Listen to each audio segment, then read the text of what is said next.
Well, good morning. Welcome to Thoughts Can Change Your Life with me, Reverend Lee. Today, I sort of brought out the idea of where are you going? That's right. Everyone's talking about where am I going? I'm going to go to a Super Bowl party today. I'm going to go do this. I'm going to go to church. I'm going to go do that. I'm going to go visit my mom and dad. It's really not a question of where you're going, because in reality, there's only the here and now. There's only this moment, this here and now. And so, with that in mind, the question then becomes, who are you going as? That's right. Who are you going as? What is the vibration you are going to go into life with today? Is it a vibration of gratitude? Is it a vibration of abundance? Is it a vibration of love, of peace, of joy, of beauty? Is it a vibration of being a victim? Is it a vibration of lack? Is it a vibration of illness? Is it a vibration of that? And people tell me, well, no, people have to focus on all these negative things. It's where they are and that type of thing. No, you don't. Because if you focus on them, you're just going to bring more of them to you. Some people think I preach. I do. I preach what I believe. And I preach what I believe because it works for me. And I've seen it work for hundreds and thousands of other people.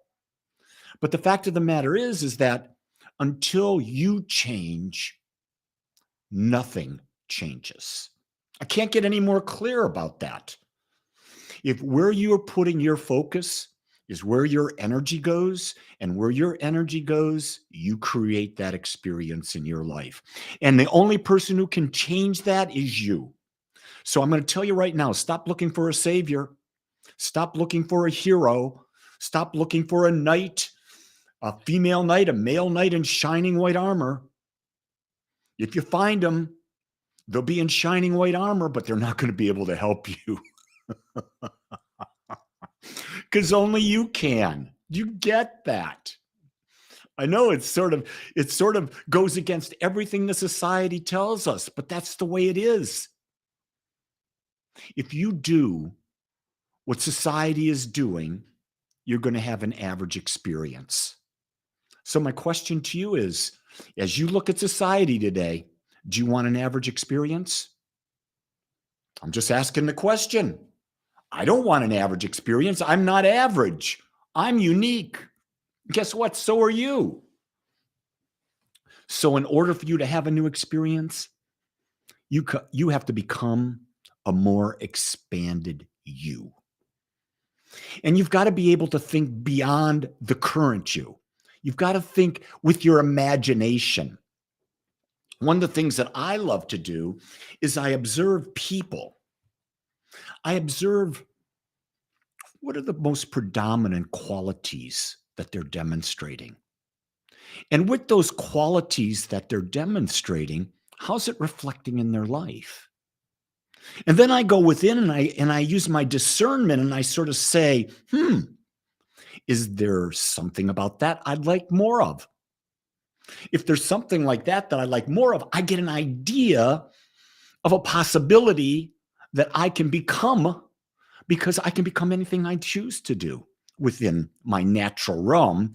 It's not like I can change that I'm 71 years old, 6 foot 1.5 inches tall. Well, I could cut up a couple of inches, but that's not a smart thing to do. You see, who we are, whether we want to admit it or not, is who we choose to be. But in our lives, most of us have not been taught to choose consciously. We've unconsciously chosen who we are. And that's why we're having experiences we don't desire. Because who we are is not who we would want to be. We've just become it because we didn't know any better. We blindly accepted our parents' beliefs, our church's beliefs, our school's beliefs, the government's beliefs. We blindly accepted them. And there's no more important thing in the world today than to begin to think for yourself. No more important thing than to think for yourself. Because with artificial intelligence now, the way that they bring things out, they can justify just about anything. You've got to think whether or not it's practical for you. You've got to discern for yourself what is the way you want to live in this world. And it's going to take great courage. It's going to take great fortitude, stamina to stand uniquely as you. And sometimes it's going to feel like you're standing alone. But in reality, number one, you are, but number two, you're not. So I know I just spoke a paradox. Well, you are the only unique you that ever existed. So you are the only unique you. You're alone in that uniqueness, but you're connected to the infinite. And you're never really alone. It's just that the ego and the body give us the perception that we are. So I don't care what you do today. I really don't care where you go. The question I would ask you is, who are you going to be when you do it or when you go there? Now that's something you can choose.